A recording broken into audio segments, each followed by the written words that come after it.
coup du père Macmalarkey. Lorsqu'Augustus Ferragus entreprend de redresser les torts, cela fait du bruit dans Cumberlage. Flanqué de l'imprévisible Gus Pebroni, le fossoyeur du comté de Colm va venir en aide à son ami Timothy Macmalarkey, qui s'estime lésé. On aurait envie de lui dire « De quoi je me mêle ?»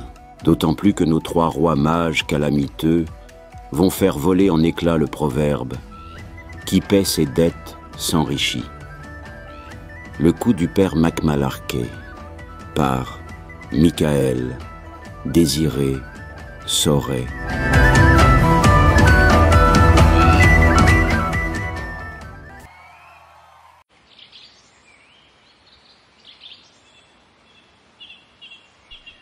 La pêche, vois-tu, Augustus, mon neveu, la pêche est une affaire sérieuse et elle convient d'en respecter les principes essentiels qui sont la science et la patience. Sous la surface de cet étang vit tout un monde qui nous est invisible. Par contre, ces fines ablettes que nous convoitons perçoivent notre présence et sont aux aguets de nos agissements. Regarde tous ces pêcheurs ignorants qui parlent fort, jettent leurs bouteilles de bière dans l'eau. Il y en a même qui immergent une nasse où ils croient maintenir leurs pièces en état de fraîcheur. Erreur, erreur. Les poissons s'avertissent entre eux des dangers, et ceux qui aperçoivent leurs congénères retenus envisagé de s'éloigner de notre zone de pêche et de prévenir les autres. Les rustres ne respectent pas ce principe de discrétion. Eh bien, ceux-là ne sont pas prêts de sortir le moindre harlequin et feraient mieux de passer chez le poissonnier avant de rentrer chez eux s'ils ne veulent pas manger du manche à balai. Même nous deux ici, adossés au tronc de ce Carpinus vetulus, autrement dit un charme commun, nous envoyons des signaux à ceux que nous cherchons à piéger. Vois-tu, là, vous se nourrit dans l'eau du lac et nos paroles résonnent de son trône et ses racines plongeantes. C'est un signal que nous envoyons à la population halieutique. Achtung, Achtung, Drogvornigo tente d'enlever les meilleurs d'entre nous pour en faire leur déjeuner. Tiens, même le serait truite, il faudrait voir venir nous faire du charme dans l'eau fraîche, mine de rien. Annie comme elle se dandine afin de miroiter l'arc-en-ciel de leur flanc. Ah, ce sont de sacrées séductrices les truites. Mais elles, il n'y a que la mouche qui les intéresse. Pour les séduire, il te faudra confectionner ton leurre avec adresse. Sous la ramée, tu iras chercher une petite plume de faisan perlu. Tu fixeras à la meute en la liant avec une grande patience. C'est qu'il te faudra rendre le leurre appétissant à nos demoiselles. Bien fixé au bout de la soie, un joli coup de poignet souple, et voilà l'appât au bout du fouet qui s'écrase à la surface du lac. Froc. La belle ne réfléchit pas. Elle se jette dessus comme une danseuse de Niche Club, le billet de qui m'avait dit. Goubec, il ne te reste plus qu'à remonter ta prise lentement en lui faisant croire que c'est elle qui te mène. C'est corde pour les femmes, mais toi, peu à peu, tu retires de la distance de fil. Et hop, d'un bond, elle est dans la poêle. Fumée, grillée, sautée, comme pour les femmes, je te dis. Mais Je vois qu'à ton regard que tous mes discours sur la pêche en eau douce ne t'émeuvent guère. Hélas, petit Augustus, j'avais pourtant promis à ton père, mon frère, que si tu portais mon prénom, je ferais de toi un grand pêcheur et braconnier de éternel. Je vois qu'il n'en est rien. La pêche, le poisson, ne t'intéresse guère, hélas. Ah, ça, tu peux le dire, mon oncle. Le poisson, c'est froid et plein de petits cheveux que tu appelles des arêtes. Parle-moi davantage d'une bonne flaseur, bourre, ça fait. Une grosse et bien crasse aussi saxonne, arrosée d'un bon seau de musicoise blonde et épaisse, qui te donne l'impression de mâcher du houblon lorsque tu l'as sur la langue. Voilà bien des goûts de ton âge. Vous les jeunes aujourd'hui, vous l'êtes attirés par ce qui est sucré et facile à préparer. Et tes saucisses, tu vas les trouver où? Parce que ça ne pousse pas dans les arbres. Encore faut-il que tu tendes la main et connaissant ton énergie, tu n'es pas prêt d'être rassasié. Ne t'en fais pas, mon oncle. Je l'ai vu à la ville, à Collegan, où j'ai sauvé un beau travail. Et peut-on savoir en quoi consiste un bon travail selon toi, mon neveu? Je serai un bimeur de mes merveilles. Je travaillerai un peu le matin et un peu le soir. Et que feras-tu d'entre-temps? J'aurai toujours assez de temps pour contempler le ciel. Mais par les cordes du boulanger Bobelandis, feu mon beau maître, le père Choury, paix à son âme, qui m'a appris ce métier que j'exerce, avait raison. Heureusement que nous, les anciens, sommes nés avant vous, sinon vous seriez bien embêtés. Arrête tes leçons, mon oncle, et raconte-moi plutôt un de tes contes idiots qui ne feront passer le temps. Eh bien, mon neveu, puisque tu en parles, je l'ai justement te raconter une histoire où la patience et la discrétion sont vues à bout de l'injustice. Attends-toi à prendre une leçon. D'accord, mon oncle, mais auparavant, laisse-moi bien m'installer afin que je puisse somnoler si ton discours m'ennuie. Bon, tu es prêt? Ta position est bien confortable. C'est heureux.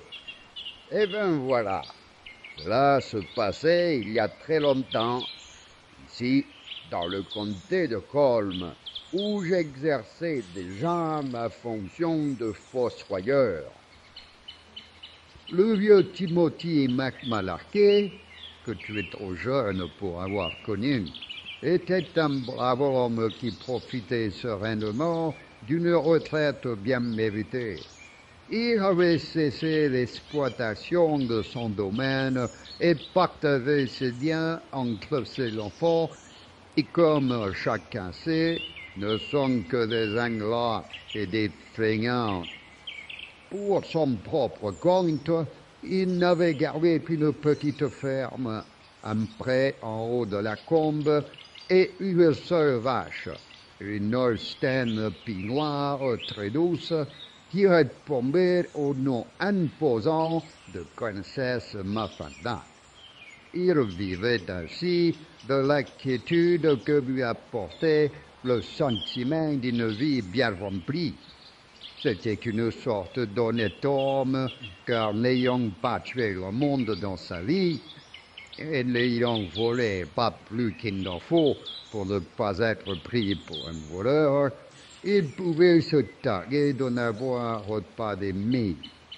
Ceux-ci étant tous morts d'ailleurs, et ainsi ne pas avoir de compte à rendre à la société.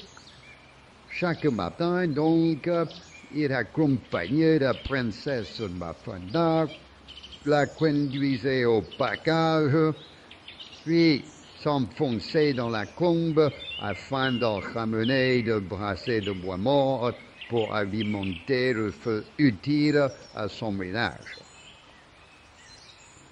Ce matin-là, comme il approchait de son pré, à l'heure où disparaissaient les dernières écharpes de brume qui couvraient la campagne, il fut tout témoin d'un spectacle saisissant. Une jeune femme vêtue d'un voile transparent qui cachait tout juste sa nudité jaillit de la brume. Elle était poursuivie par un homme âgé, tout de noir vêtu.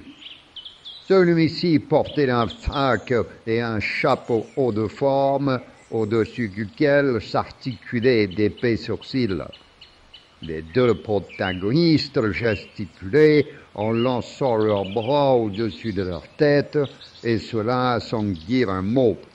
Et ce n'était pas la moindre curiosité de cette scène irréaliste. Soudain, à l'instant où le barbon allait rejoindre la jeune échevelée et lui faire sans doute passer un mauvais moment, surgit de la brume un troisième personnage portant la blouse et la coiffe du meunier.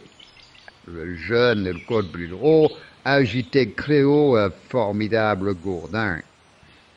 Il attrapa le vieillard et lui asséna fort ce coup de pied au cul, ainsi qu'une bonne volée de bois vert. Un père Timothy resta figé devant l'horreur d'une telle agression. Pourtant, quelque chose m'intriguait. Les coups étaient trop atténués pour être véritablement brutaux. Tonton, regarde ton bouchon. Ça fait 2 fois qu'il plonge. Tu devrais faire attention. Ah, mais tu as raison, vite, vite. Un garce. Elle a sucé la part et elle a recaché l'habitant. Ah, fichtre. Bon, j'en étais où? Soudain, au fond du pré où il restait encore un peu de brouillard, jaillit une voix aux accents délicats qui annonça ce propos comme minatoire. Coupez, coupez! Aussitôt, les 3 protagonistes de la scène s'arrêtèrent dans leurs élans dramatiques et se reposèrent. De plus en plus intrigué, le père Timothy lia sa vache et entreprit de remonter la longueur de son pré vers l'endroit d'où la voix était sortie.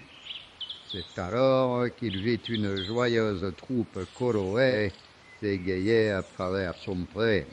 Il s'agissait de jeunes gens habillés de couleurs vives qui s'ébattaient tel une envolée de moineaux. Il y avait là les 2 sexes sans toutefois que l'on puisse attribuer l'appartenance de l'un ou de l'autre à chacun.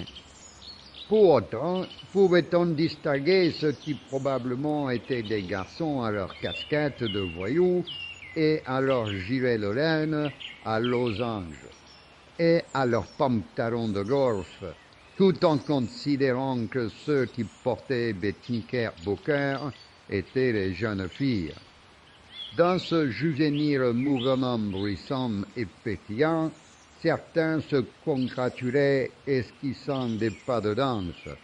D'autres, entourés des 3 premiers protagonistes, en les réconfortant à l'aide de couvertures chaudes. D'autres semblaient vouloir les maquiller. D'autres, enfin, battaient des mains en exprimant haut et fort au moyen de termes tels que divin, splendide, génial, vachement batte, ahurissant, et d'autres encore qui seraient fastidieux d'énumérer sans risquer d'accélérer ton envie de dormir. Voilà qu'un de ces êtres exubérants s'approcha de mon ami McMullarkey. Il s'exprima alors à lui en ces termes. Eh bien, Mogul, faut pas rester là. Au travail, L'ami Mullarkey lança un regard circulaire sur la scène qui se déroulait dans son champ.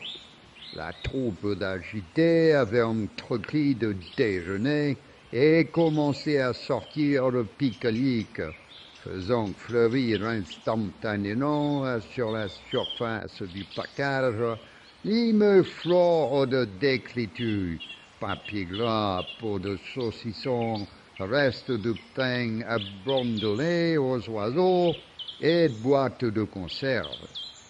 La terreur, n'ayant pas peur du lion, écartilla les yeux du père McMullarkey. Enfin, comme il ne répondait pas, l'individu qui lui avait adressé la parole est là un de ses congénères. Bibi, Bibi, va chercher le maître. Dis-lui qu'il y a un pique-nique qui le demande. Il est vrai qu'à ce moment, Timothy Mullarkey ne se présentait pas dans son meilleur jour.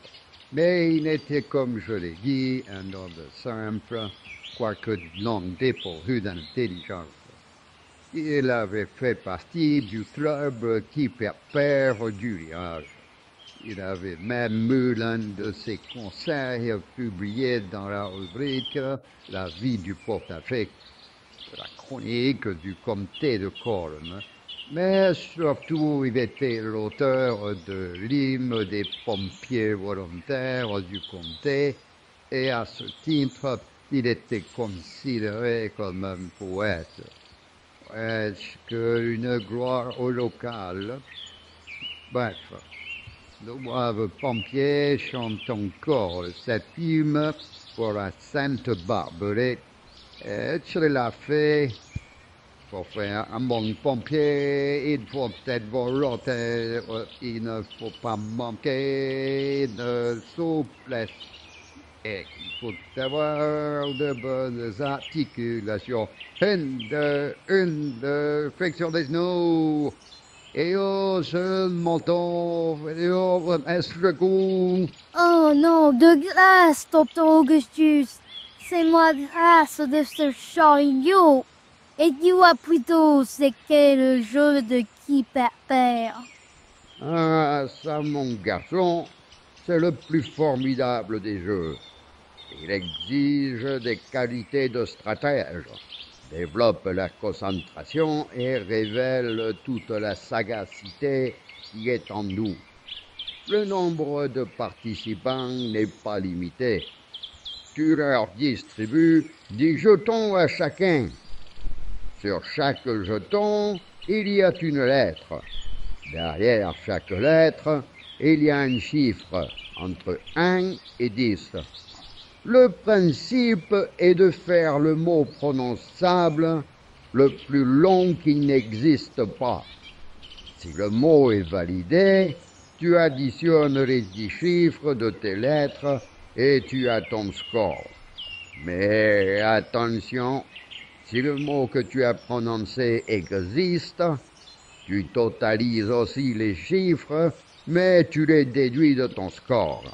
Mais mon oncle, c'est un jeu idiot, ça.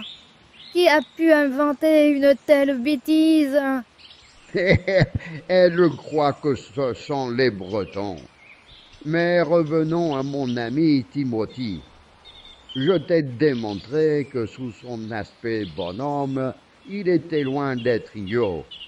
Et je pense que ceux qui squattaient son champ ont commis l'erreur de ne voir en lui qu'un paysan.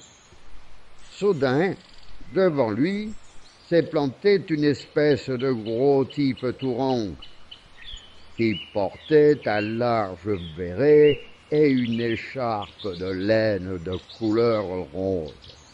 rose d'ailleurs comme son visage rasé de près, et qui diffusait un léger parfum de chèvrefeuille.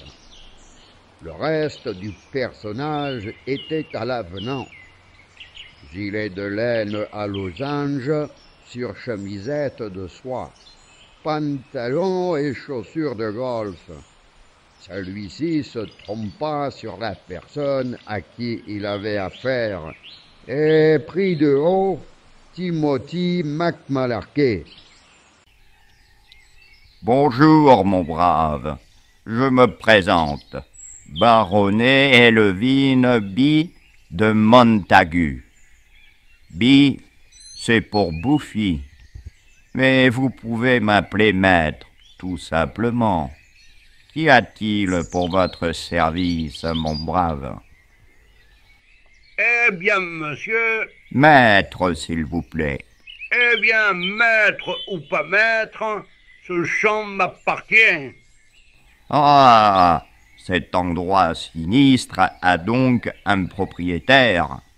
Et c'est vous.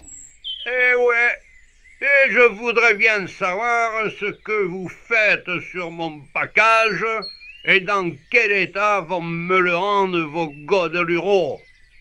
Mais godelureaux, je vous trouve sévère avec ma team. Vous savez comment sont les jeunes. Mais je ferai en sorte qu'ils laissent votre terrain dans l'état dans lequel ils l'ont trouvé. Parce que vous savez, ce que nous faisons est très important. Vous voyez ce garçon qui regarde dans une boîte posée sur un trépied? Eh bien, lorsqu'il tourne une petite manuelle, tout ce que font les personnages va rentrer dans la boîte. Ça va être le cinématographe, une invention nouvelle qui n'est peut-être pas encore arrivée jusqu'ici. Vous comprendre, mon brave? Il comprenait très bien mon compère. Du cinématographe, il en avait déjà vu. Tous ces petits bonhommes qui marchent de façon saccadée, ça lui disait quelque chose. À Cummerlage, au palais oriental de la mère Tap-Tap, il avait déjà vu de ces petites scènes muettes en noir et blanc, où de méchants suborneurs poursuivaient dans les ruines d'une abbaye de jeunes héritières fort dévêtues, avant qu'arrive un robuste jeune homme, et cela s'achevait toujours par des exercices ordinairement réservés à l'intimité conjugale dans la pénombre des alcools. Et cela ne lui avait pas déplu au père McMalarkey. Mais en attendant, il voyait d'un mauvais œil la salle à manger de la princesse Mafalda, rendue à l'état de divan de lupanar. Le metteur en scène, sentant son interlocuteur réfléchir et souhaitant s'en débarrasser au plus vite et à bon compte, lui murmura d'un air entendu. « Assurez-vous, nous saurons vous dédommager largement. » Ah, vous êtes trop honnête, maître. Eh bien, profitez-en, mon ami. Profitez-en. Durant tout l'échange, le maître avait tenu affectueusement serré dans ses bras un tout petit chien minuscule, teigneux comme une tique, et qui montrait les dents à Timothy en grognant. Et le maître de tenter de le calmer. « Allez, sois patient, bichon. Monsieur pas méchant, lui pas vouloir du mal à toi. Même si monsieur s'en tire pas bon, sage bichon. » Le susnommé bichon ne semblait pas entendre les appels au calme de son maître, car il redoublait de hargne envers Timothy Malarkey. Là-dessus, le maître reprit son activité cinématographique en lançant selon son usage un comminatoire. Matin. Les deux parties en restèrent là. Le lendemain matin, il fut bien mené princesse Mafalda au pâturage. Mon ami reprit son cours quotidien, un peu curieux de voir dans quel état la bande de cinéastes du baronnet Erwin B. de Montagu avait laissé le champ. Mais il était tranquille, il avait confiance en sa parole. Horreur! Lorsqu'il arriva sur les lieux, ce qu'il vit dépassa ses prévisions les plus pessimistes.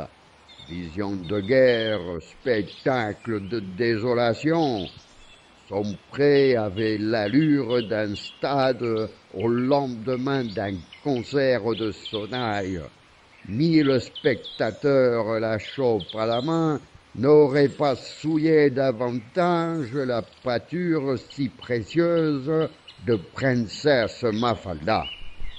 Papier gras, emballage divers, bouteilles vides et autres déjections malodorantes de toute nature dans lesquelles il ne fallait pas mieux mettre le pied, décorer les alliés.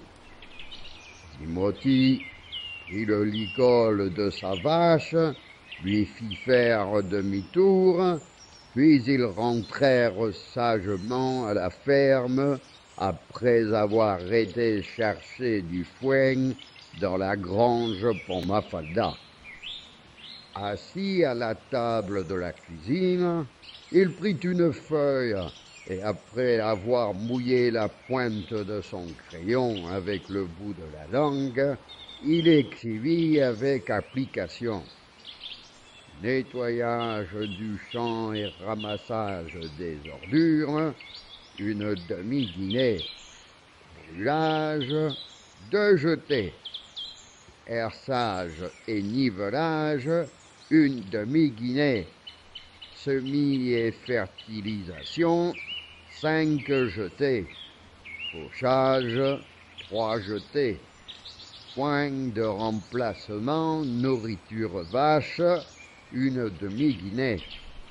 Prétium doloris, une guinée. Total, 3 guinées et demie et 10 jetés. Il était plutôt sûr de lui, ton bouseux, tonton. Comment qu'il a fait pour récupérer tout ça? Tu n'as pas école aujourd'hui? Dis-toi, cher neveu, qu'ici nous sommes peut-être des bouseux, comme tu le dis, mais que tout cela représentait une somme importante, la valeur de 3 vaches au moins.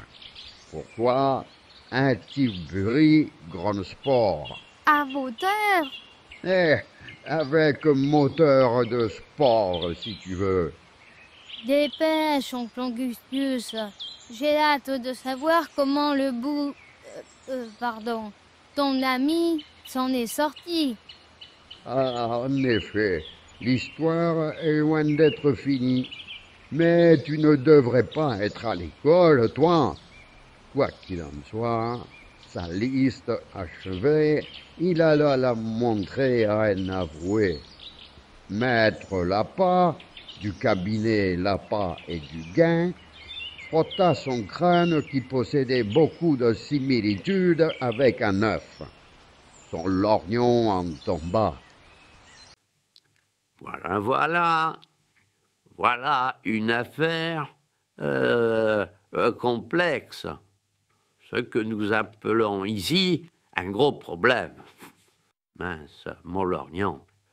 Le coup n'est pas joué, mon cher monsieur McMalaquet. L'affaire est très loin d'être faite. Et ce n'est pas une mince affaire. Le baronnet n'est pas n'importe qui, même s'il fait parfois un peu n'importe quoi. Ce sera parole contre parole.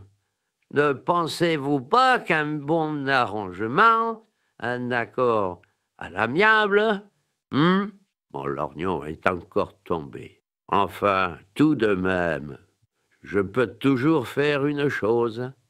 On ne sait jamais. Je vais lui envoyer une ligne d'injonction sacrome. Où ai-je mis mon lorgnon? Nous verrons ce qu'il répondra. S'il nous répond, avec ces aristocrates, on peut s'attendre à tout.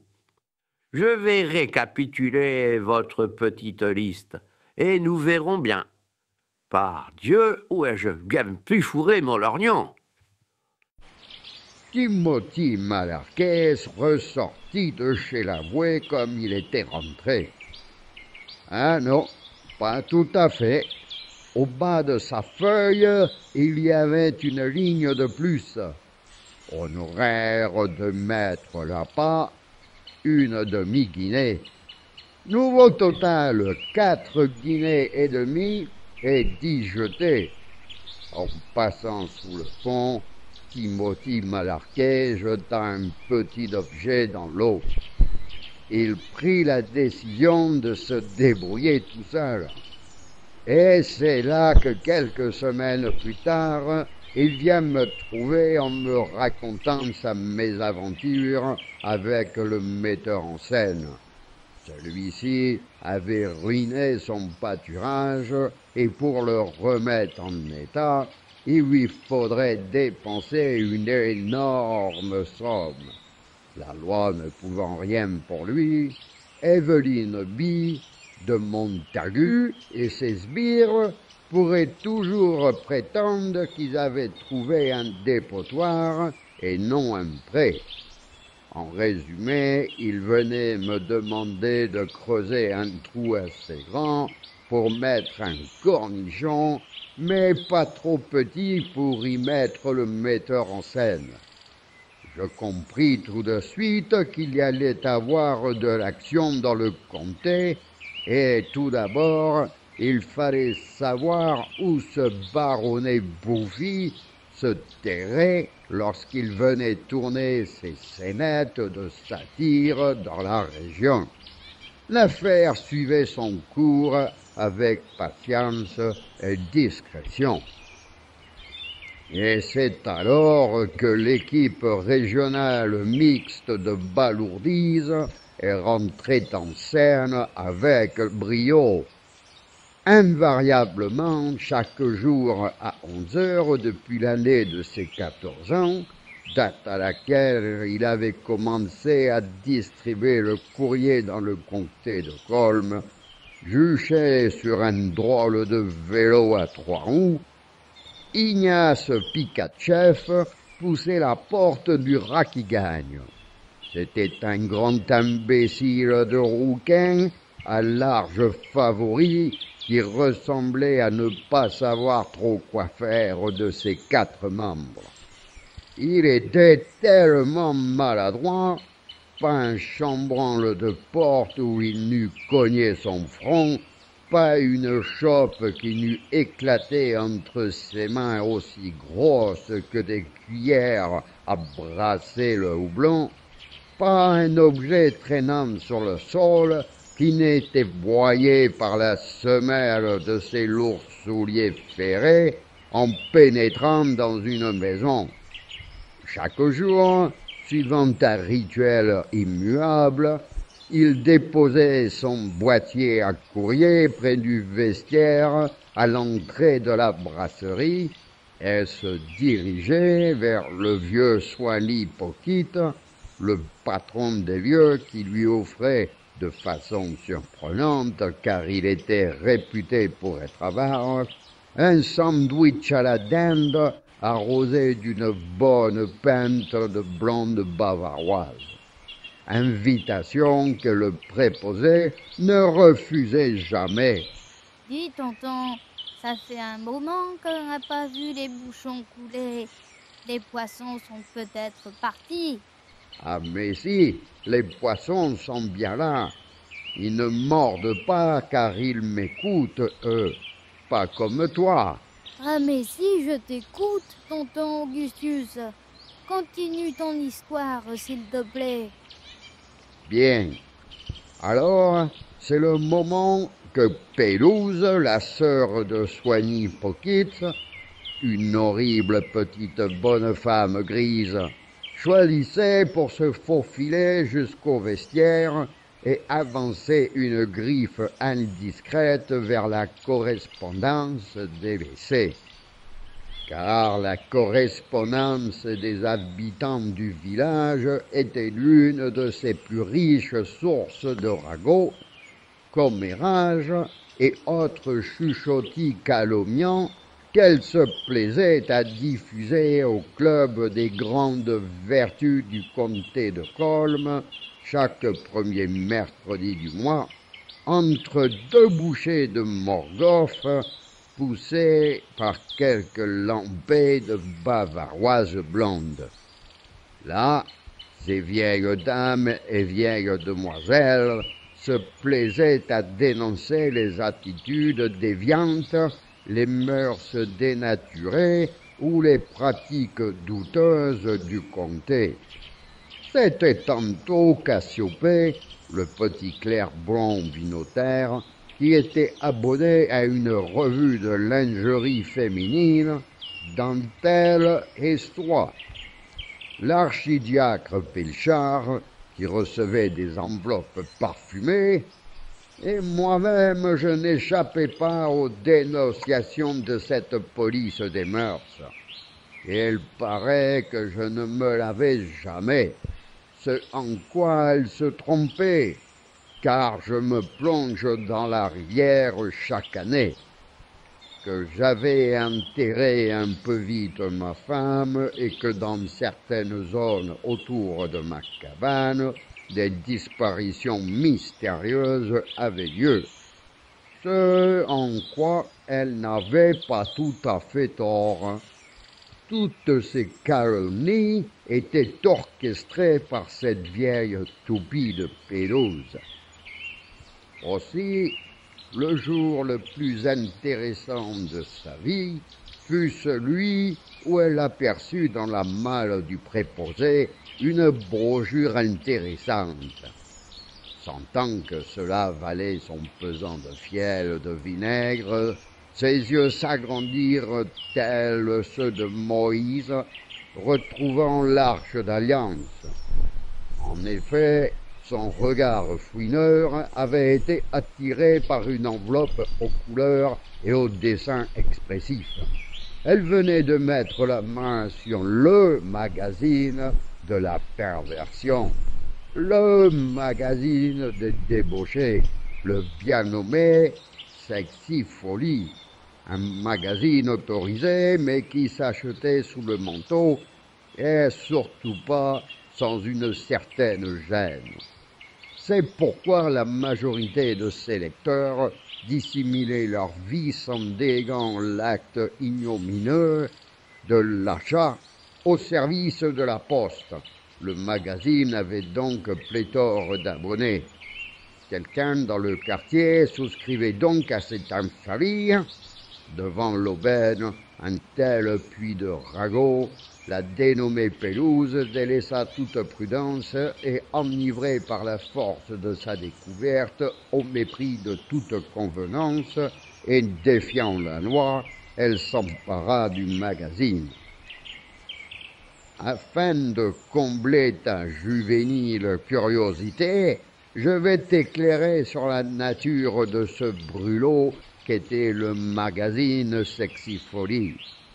L'objet se présentait à la manière d'un demi-journal, sans doute pour une meilleure dissimulation, dans un exemplaire du chronique du comté de Colm.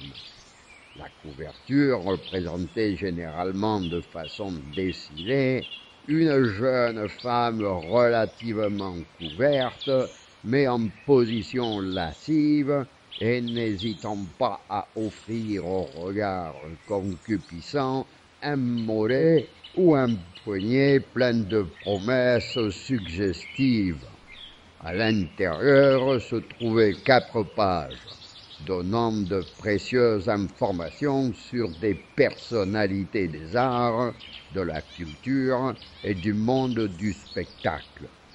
Généralement, ces informations invérifiables, ces nouvelles brèves, se contentaient de décrire les déboires sentimentaux de tout ce que la région pouvait produire comme sommité, mais aussi, et nous allons voir en quoi cela concerne notre ami Timothy, elle fournissait de précieuses informations sur les agendas de ces personnes et principalement les lieux, dates et heures de leur déplacement.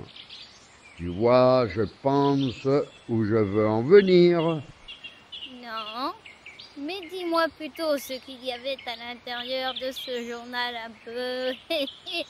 olé, olé.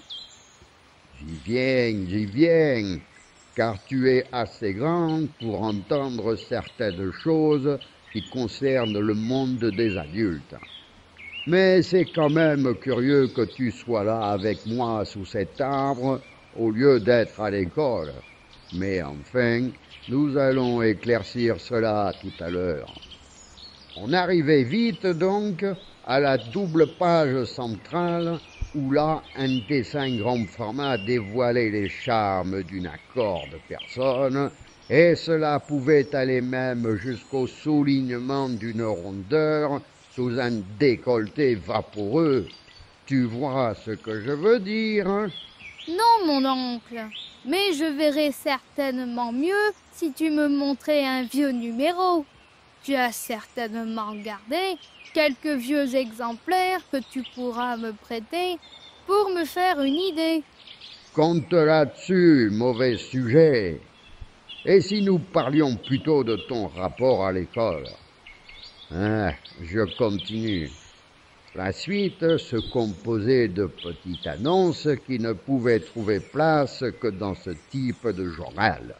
Dans un premier temps, tout un contingent de sorciers te proposait envoûtement et désenvoûtement au choix, parfois de façon gratuite. En la page suivante, Pythonis et autres devineresses te proposait de te raconter ton passé en lisant dans les lignes de ta main ou dans des lieux plus impénétrables de ton anatomie comme les narines. Il y en avait même un fameux prédicteur tibétain agréé par l'Office royal des sciences divinatoires de Sa Majesté Buster XVII.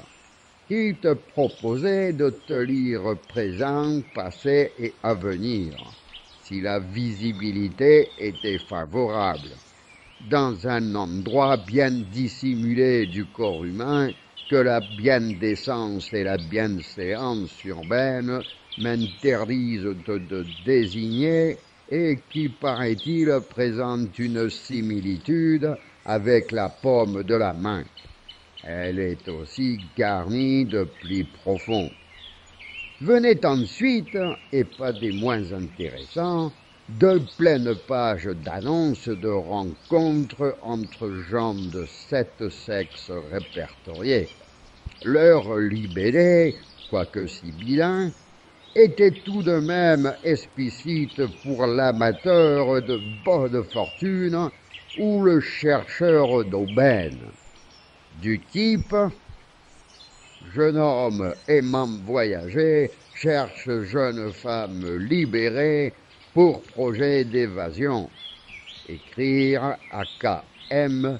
matricule 18227, prison de Au-Loin-les-Oies, comté de Corne. » Ou recherche spécialiste enlèvement encombrant afin de me débarrasser mon épouse, expérience et vaccination requises, et écrire au journal qui transmettra peut-être. Et encore, recherche entreprise spécialisée dans la destruction des nuisibles pour me débarrasser d'un beau-frère. pratique des arts martiaux indispensables. Et enfin, recherche personnes orphelines de sexe indifférent, libres pour pratiquer vivisection, majorité exigée, faire parvenir candidature consentement à Augustus F, cimetière communal. Mais laissons cela. Voilà donc ce qu'était ce brûlot de sexifolie. Mais qui donc s'était abonné dans le village à ce magazine scientifique? Et pourquoi? C'était bien entendu mon ami Timothy McMalarkey, à toute fin de pouvoir repérer les déplacements du baronnet Evelyn B. de Montagu. B pour Buffy, je te rappelle. Ajoutons tout de même à cela, par honnêteté frontière, que notre ami Timothy se fit un devoir de consolider l'étude de caractère de son débiteur à un assistant à la projection en cabinet privé de son œuvre cinématographique complète au palais oriental de la mère Tape-Tape. Mais cela pour son malheur, car il fut un jour béni, dans la vie dérisoire de Pélouse Poquite, ce fut bien ce jour où elle découvrit cet ouvrage satanique qu'elle fut contrainte d'étudier en entier, à sa conscience défendant, et à la seule fin de son enquête. Le nom du déviant était sur l'enveloppe. Le soir même, les âmes bien pensantes du club des grandes vertus du comté de Colm furent averties et décidèrent entre deux cris d'horreur d'agir contre le crime en dénonçant une telle turpitude, celle qui consistait à la lecture de sexifolie par le déviant Timothy McMalarkey. Dès lors, les laziers, les golibés et les regards en coin furent son quotidien. Pas un jour où il ne dut subir l'ironie villageoise. Alors, père Timothy, vous n'êtes pas à la chasse aux cailles à cette heure? Ou alors, au pub, c'était... Ben tiens, v'là le père Timothy, amateur de spectacles de variété et qui va bientôt nous quitter pour Hollywood. Car si les vieilles toupies de la Ligue gloussaient sous cap, c'était surtout le club régional de balourdise masculine, dont le siège social était au pub Le Rat qui gagne, qui était le plus virulent.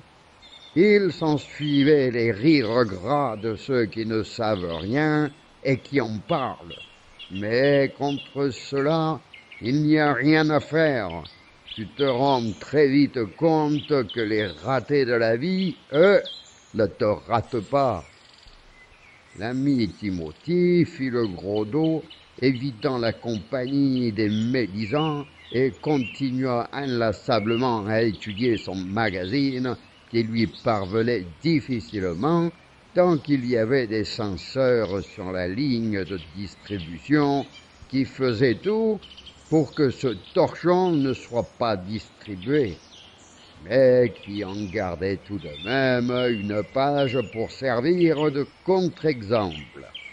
Pourtant, un jour, cela finit par payer.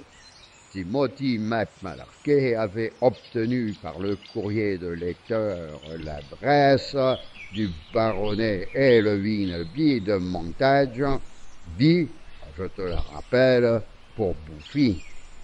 Celui-ci logeait dans un coquet hôtel particulier au 27 de la rue de Lois-qui-Broute, dans les beaux quartiers de la ville de Cumerlage. Une propriété bien tranquille où il ne se passait jamais rien. Son projet de se faire rembourser les dégâts occasionnés à son package par le metteur en scène prenait corps. Timothy avait décidé de la jouer sereine, comme on dit, et de ne pas brusquer le baronnet. Il avait eu le temps de mesurer toute la condescendance du personnage, donc il ne voulait pas ouvrir les hostilités au risque de le braquer. Mais pendant ce temps, Princesse Mafalda se contentait de brouter du foin, autant dire de la conserve, et le fermier craignant que son humeur ne s'en ressentît. Aussi, profitant du camion de son beau-frère, il décida de se rendre devant l'entrée du 27 de la rue de Lois-qui-Broute. Il pria le manchot de se tenir à l'écart avec son camion et lui remit même quelques ronds blancs avec la permission d'aller les dépenser au palais oriental de Madame Tape-Tape, endroit où le manchot était toujours le bienvenu, car il représentait le client exemplaire. On commençait par lui prendre toute sa monnaie, puis on lui faisait assister à une représentation de lanterne magique, et lorsque celle-ci était terminée, accompagné de la plus jeune des pensionnaires, il faisait une partie de jeu de cubes, sinon de domino, ou achevait un puzzle dont la demoiselle plaçait les pièces elle-même, avec patience, car les capacités psychomotrices de Gus étaient seules réservées à la conduite de son camion. Quoi qu'il en soit, il en ressortait 2 heures plus tard, heureux et comblé. Libéré de son surprenant beau-frère, Timothy sonna donc à la porte du domicile du baronnet. Au bout d'un court instant, le major, à l'accent sud-américain, annonça fort poliment au visiteur que le seigneur Evelyn Bouffy Montague était sorti pour une visite en ville, mais qu'il serait rentré pour 17 heures. Il pria le fermier de bien vouloir attendre dans l'antichambre, richement meublée de cabriolets et de canapés garnis de tapisseries anciennes sur lesquelles on osa s'asseoir. Il patienta donc. Sa patience fut bien récompensée, car à 17 heures craquantes, la panthère de ville vélouse du baronnet Eveline B. de Montage, pour mémoire B pour Bouffy, se gara devant le portail. Enfin, le maître franchissait le seuil de son hôtel. Au premier coup d'œil, Timothy ne le reconnut pas. Il portait ce jour-là un feutre à large bord qui lui donnait du panache. Il s'était emmitouflé dans une sombre et ample cape.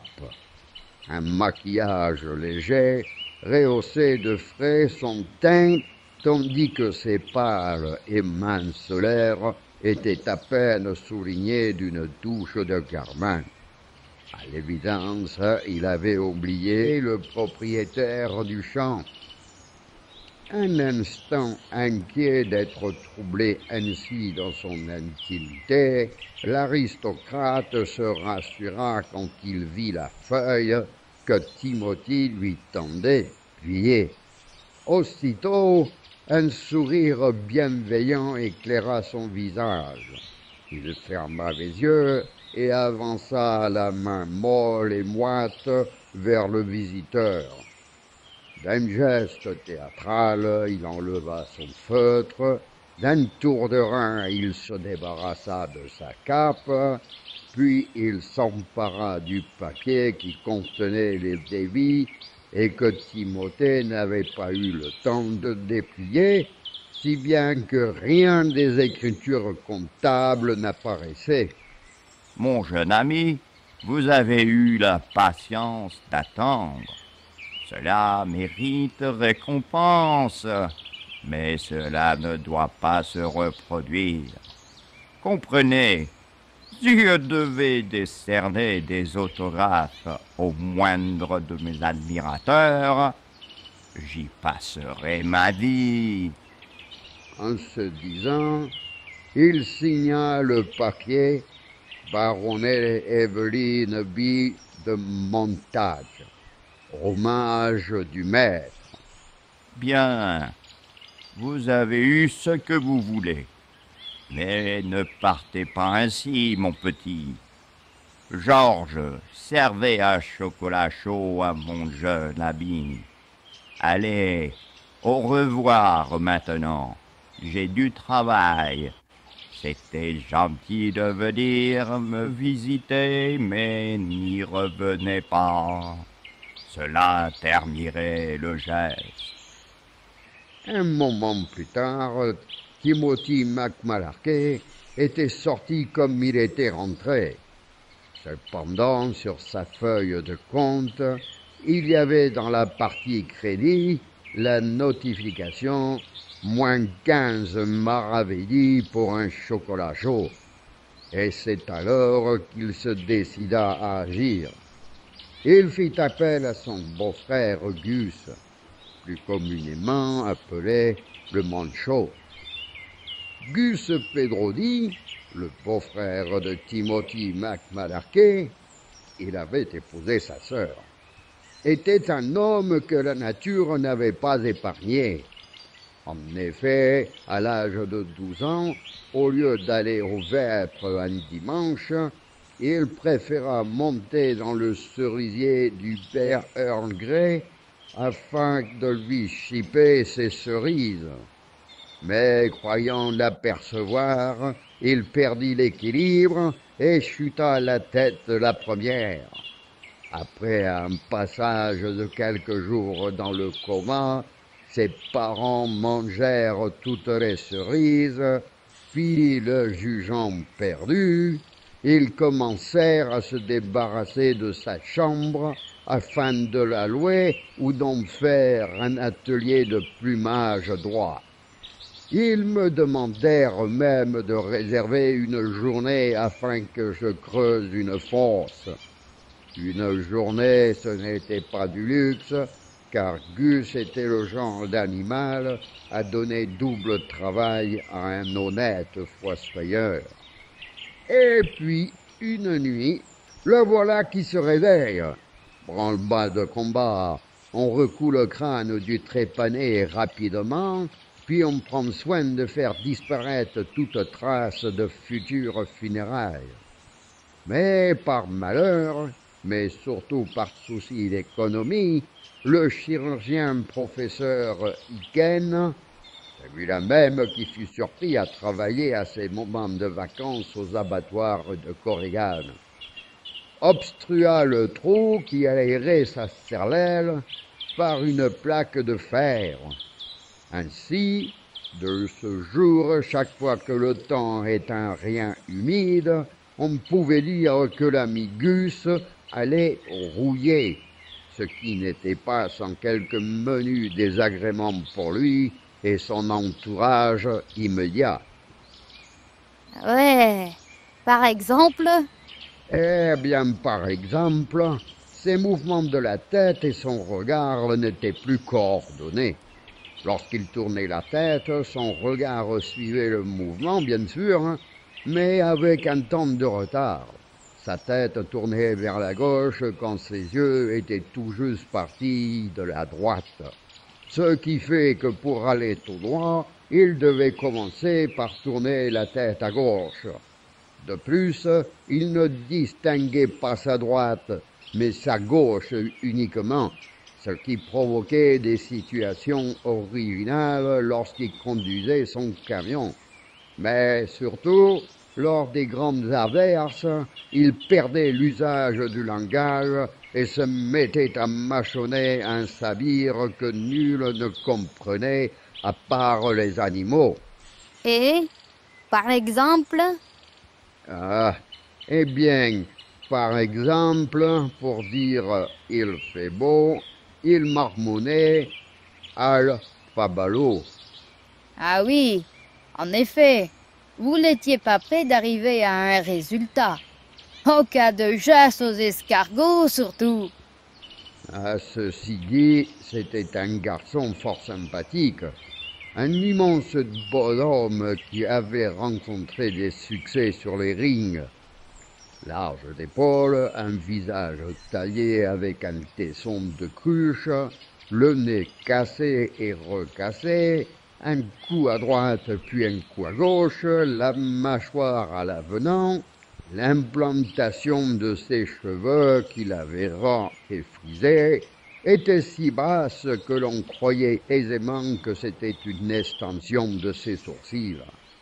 Toutefois, ce grand gaillard représentait deux qualités essentielles aux yeux de ses amis. Premièrement, il possédait un vieux camion à moteur provenant des surplus américains, un Pierce Arrow modèle R, banalisé en camion de livraison de brasserie avec un plateau en bois. Et deuxièmement, il n'avait pas son pareil pour transporter seul et à main nue une armoire gothique avec ses étagères. Et avec ces étagères, tu plaisantes. Mon oncle, tu plaisantes là, non? Oh non, mon neveu.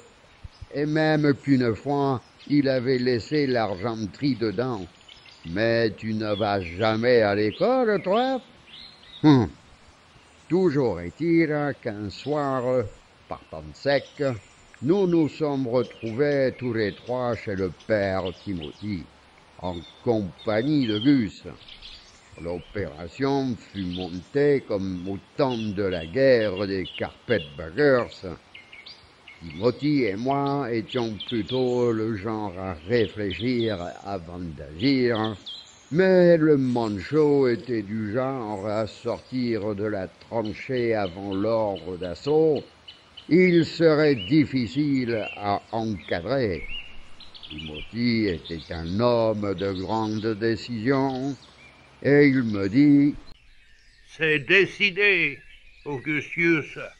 Prends ta pelle, moi j'aurai ma fourche. L'opération aura lieu à l'hôtel particulier du baronnet. On pénètre chez lui en force, cagoulé et armé, sauf bien sûr Gus, qui est déjà assez dangereux sans armes. Inutile d'augmenter les risques, ça pourrait rapidement tourner au génocide avec lui. On pénètre donc dans le local, on secoue un peu Monseigneur qui dormira sûrement, puis on lui demande 8 guinées et demie, 8 jetés, moins Anne avait dit 50.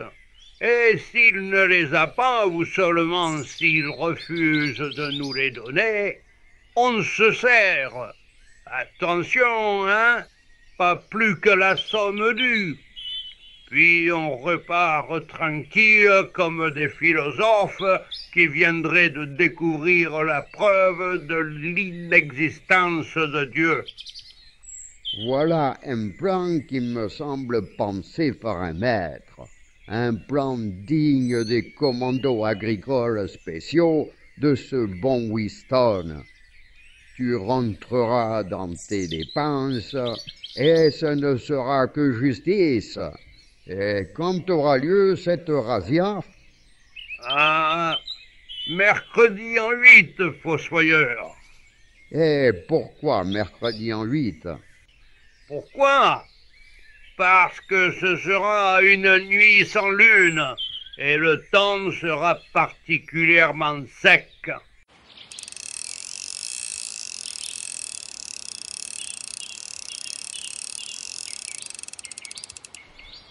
Le mercredi suivant, minuit devant le 27 de la rue de Loi qui broute, dans le quartier huppé de Cumerlage. Ah, il avait l'air brillant, le commando spécial.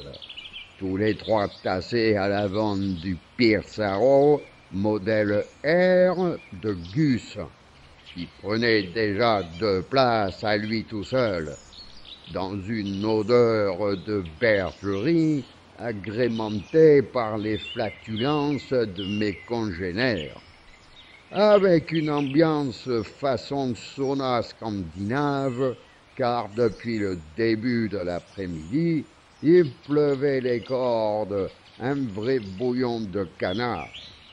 Sans être sorti, on guettait les fenêtres de l'hôtel particulier du baronnet Evelyn B.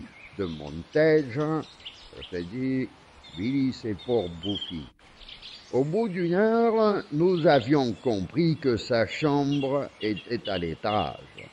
Elle était restée allumée, puis il éteignit sa lampe et se coucha. C'est le moment que nous choisîmes pour agir. Enfin, plutôt pour envoyer ce brave Gus le manchot au front. Il ne fut pas long à se décider à traverser la rue pour se diriger vers le portail de la coquette résidence du baronnet. Il le fit avec une remarquable discrétion, car comme pour suivre une ligne droite, il devait tourner sa tête vers la gauche. Ça lui donnait l'air de faire attention aux voitures en traversant. Même si aucune voiture n'avait emprunté cette rue depuis notre arrivée. Nous l'avons bien suivi jusqu'à son arrivée en haut du petit escalier menant à la porte d'entrée, puis plus rien. Enfin, un bon quart d'heure plus tard, il revint, portant sur son épaule un tapis persan dans lequel était enroulée une forme humaine dont la tête pendait lamentablement comme celle d'un poulet au cou brisé au marché de Waterford sur Tilion. Mais Gus, mais qu'est-ce que tu ramènes là? Éloigné, ici a bem, tia plomb. Non mais c'est pas vrai, je rêve. Cette tête de zèbre a assommé le majordome parce qu'il ne comprenait pas ce qu'il disait. Et en passant le portail de pierre, il s'est cogné et fracassé le crâne. Il faut dire qu'heureusement, Timothy comprenait le langage de Gus.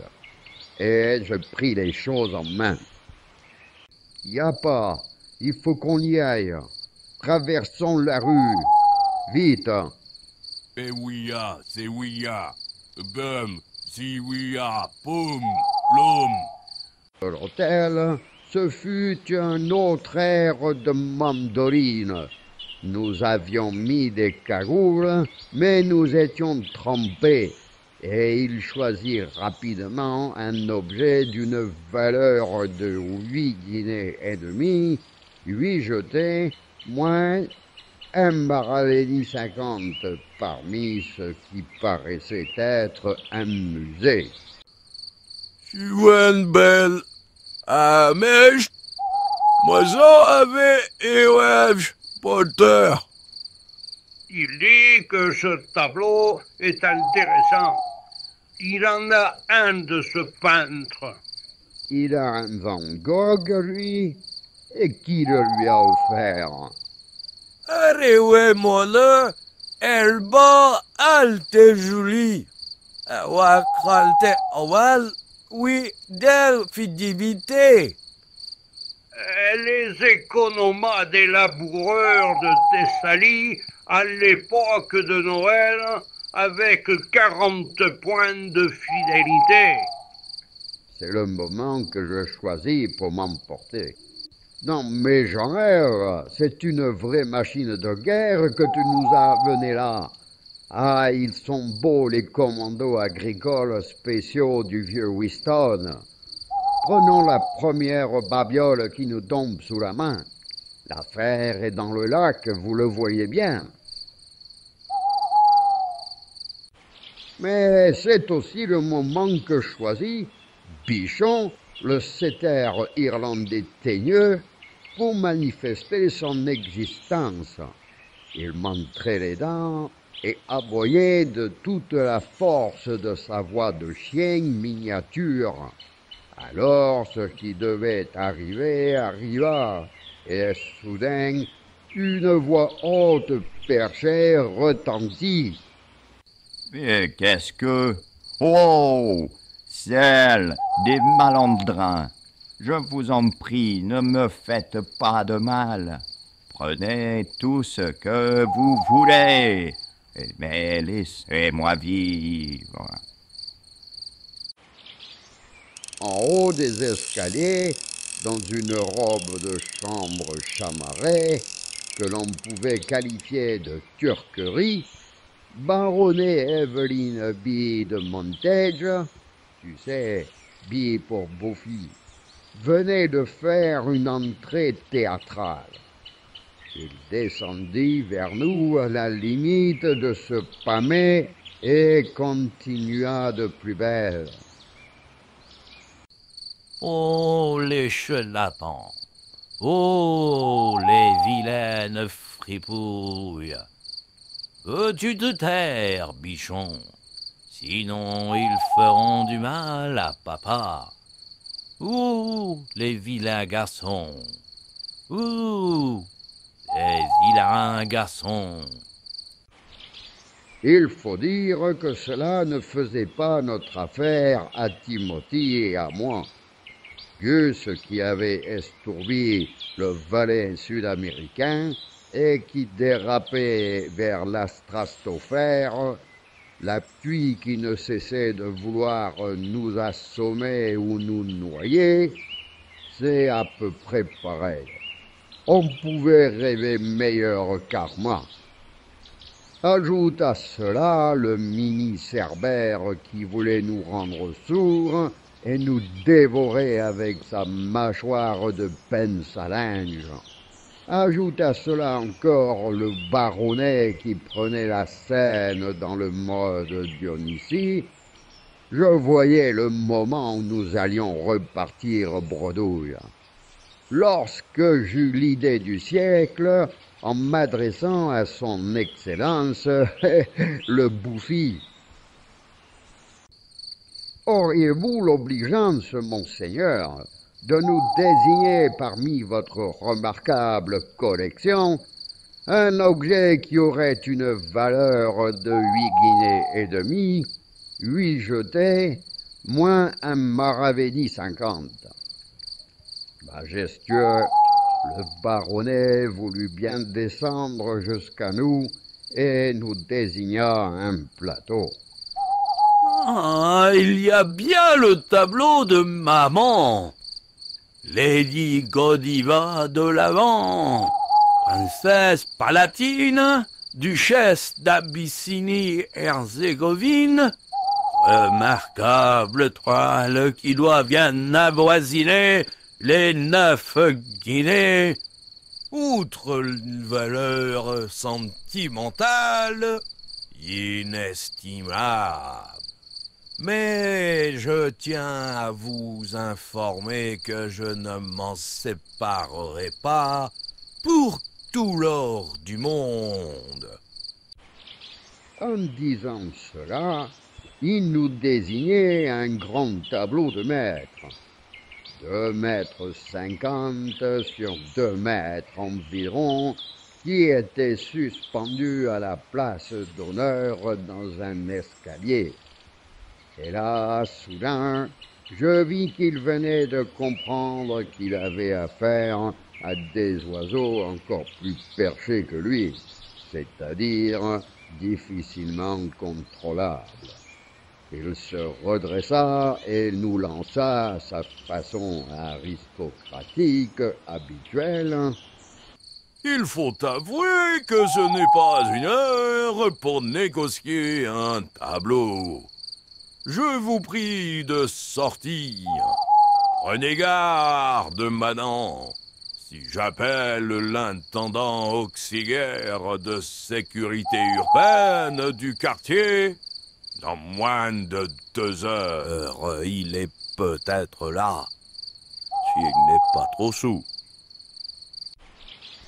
Je vais emmener ma bêche à tout hasard. Je ne m'en sépare rarement lorsque je vais en territoire inconnu. Alors... Mais qu'est-ce que tu as fait, fossoyeur? Il fallait t'en finir. Allez, la main sur la douairière et on calte. Faites attention à ne pas mouiller la croûte. Le chef-d'œuvre vaut tout de même presque 9 guinées. Ouah, la vache! Mais non, tonton!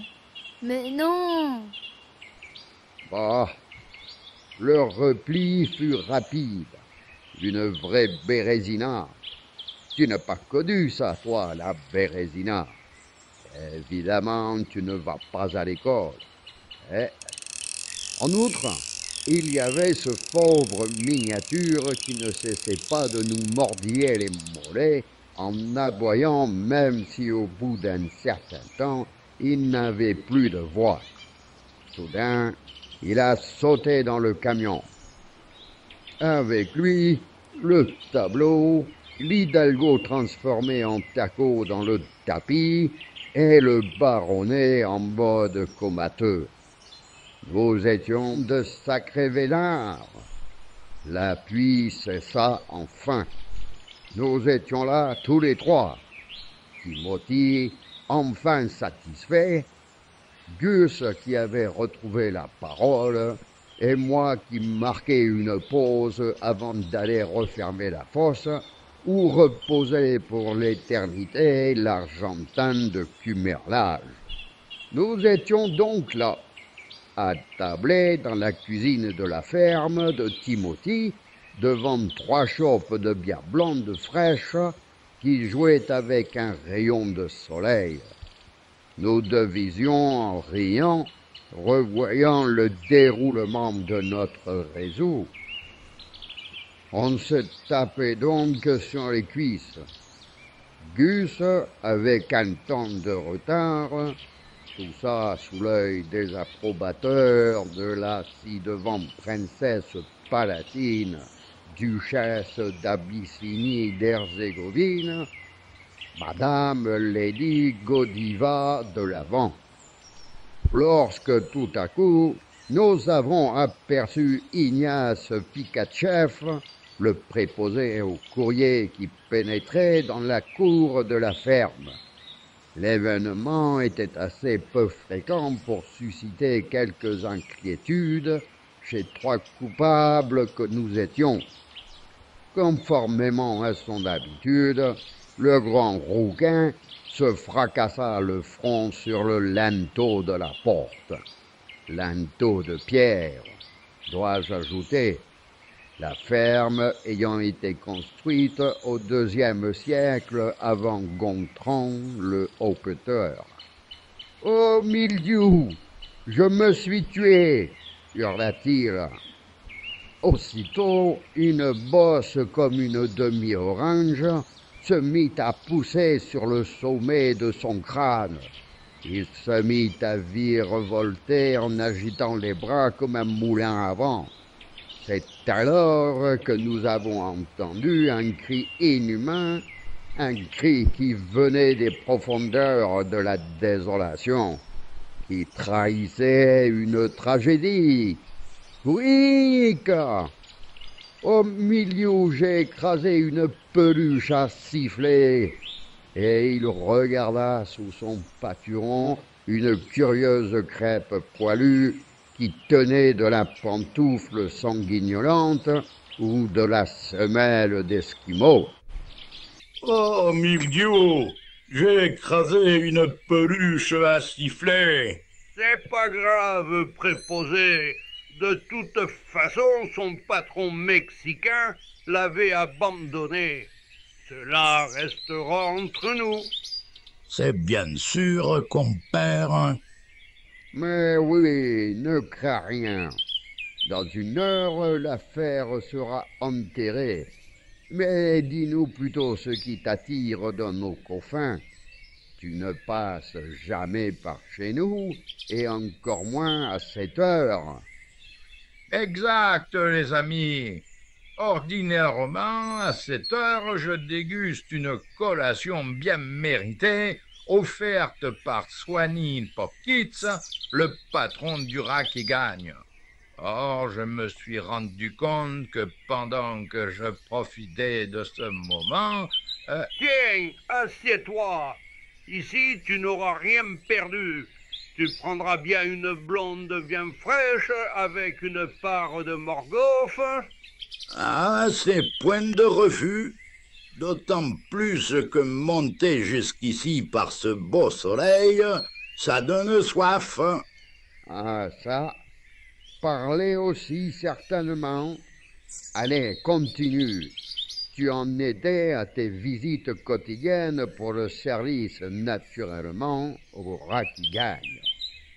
Ah oui, eh bien, figurez-vous que je me suis rendu compte que la sœur de Swanee me volait du courrier pour alimenter ses ragots, la mauvaise pire.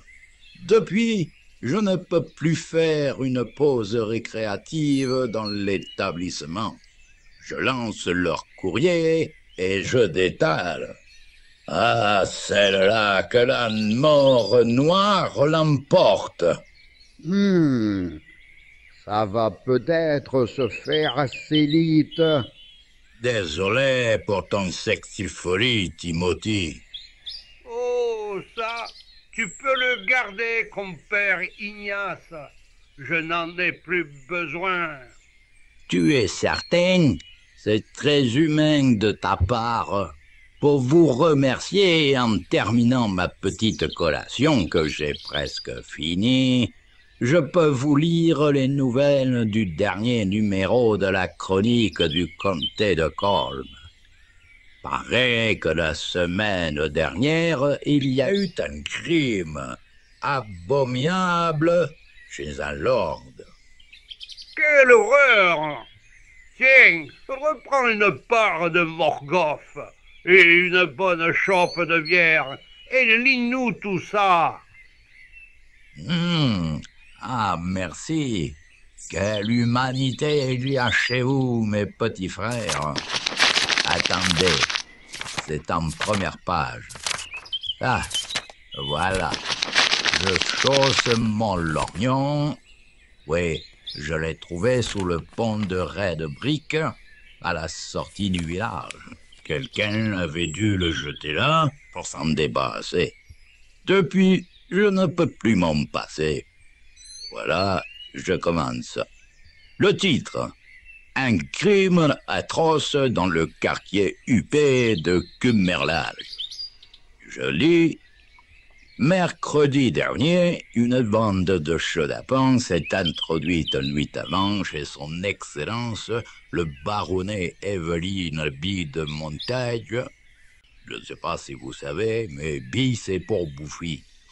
Le baronnet qui organise régulièrement des petites scénettes à terme, et c'est sans doute pas inquiété au premier abord, hein.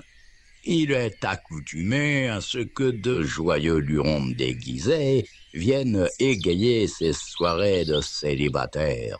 Mais cette fois, cela a viré au drame. Le baronnet a reçu un coup à plat sur le visage qui lui a enfoncé le nez et ôté ses deux incisives. À présent, il séjourne à la maison de santé des Pinsons, remarquable établissement de soins, tenu avec talent par le professeur Iken et son équipe compétente. Le professeur, interrogé, émet les plus grandes réserves sur l'avenir du baronnet. En effet, celui-ci, depuis le crime, n'arrive plus à coordonner le mouvement de sa tête et de ses yeux. De plus, il a perdu l'usage de la parole, mais semble toutefois être compris des oiseaux, qu'il poursuit à travers le parc en battant les bras afin de voler comme eux. Il souffre, nous a-t-on dit, d'un mal bien connu, le syndrome de Gus Pebroni, pour lequel il ne semble pas exister de remède.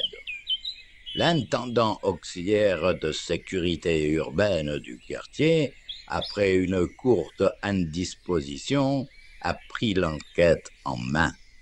Celle-ci s'oriente vers le majordome guatémaltèque de sa seigneurie qui a disparu emportant, détail insoutenable, Bichon, le setter irlandais chéri du baronnet, ainsi que le portrait de madame, la mère de Evelyne B. de Montage, sans compter un tapis persan confectionné par les orphelins de l'institution Sainte-Levrette est digne de figurer dans un palais oriental.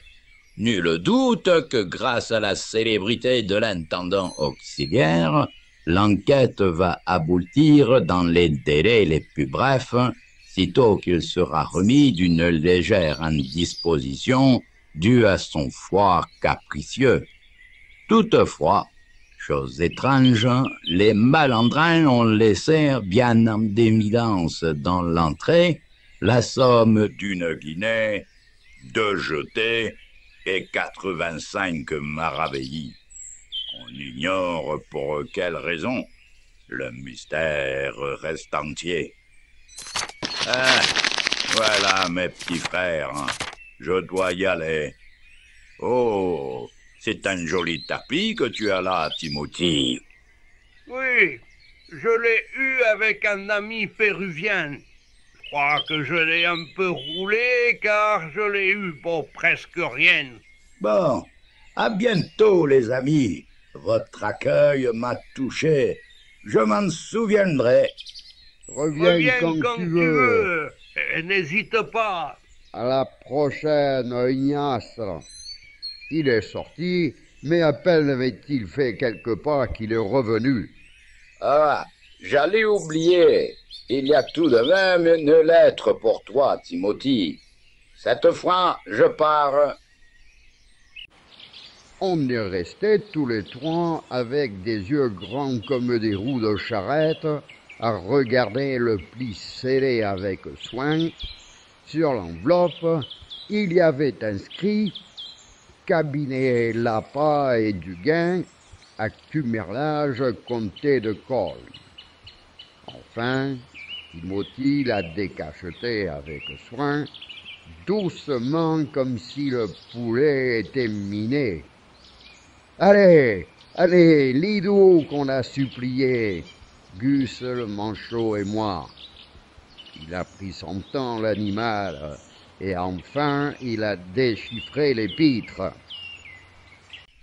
Cher monsieur Timothy McMalarkey, je viens vers vous suite à notre dernier entretien dans lequel vous avez chargé notre office de requérir une créance de 8 guinées et demie, 8 jetés, moins un maravédi 50, auprès du baronnet Evelyne B. de Montage, 27 de la rue de l'Oie-qui-Broute, à Cumerlage, comté de Colme.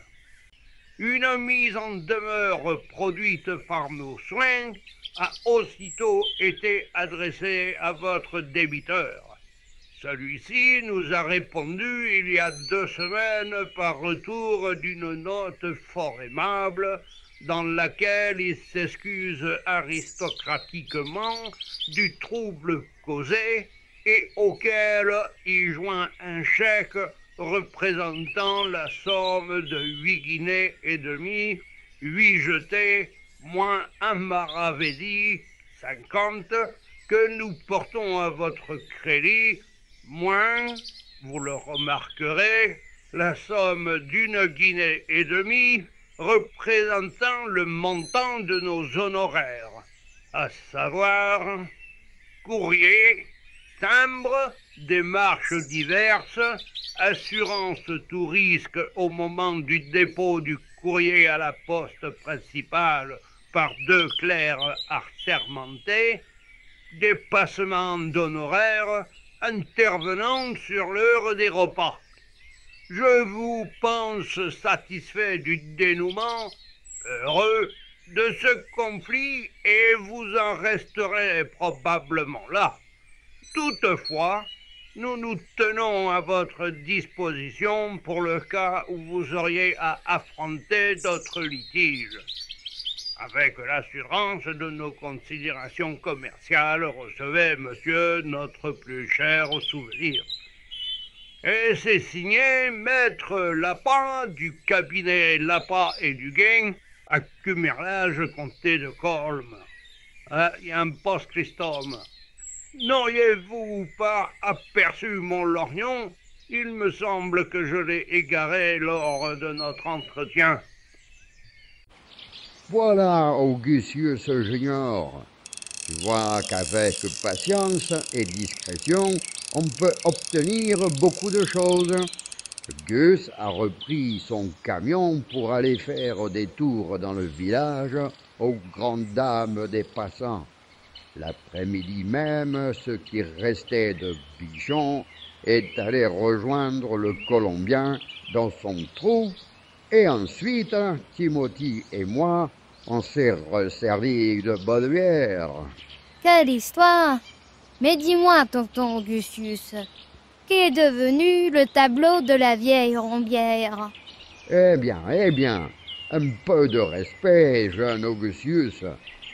Ah, le tableau de la vieille Rombière, comme tu dis, tu le verras dans le champ du père Timothy, où il sert efficacement d'épouvantail parmi le maïs, car depuis Timothy a vendu la princesse Mafanda et s'est lancé dans la culture.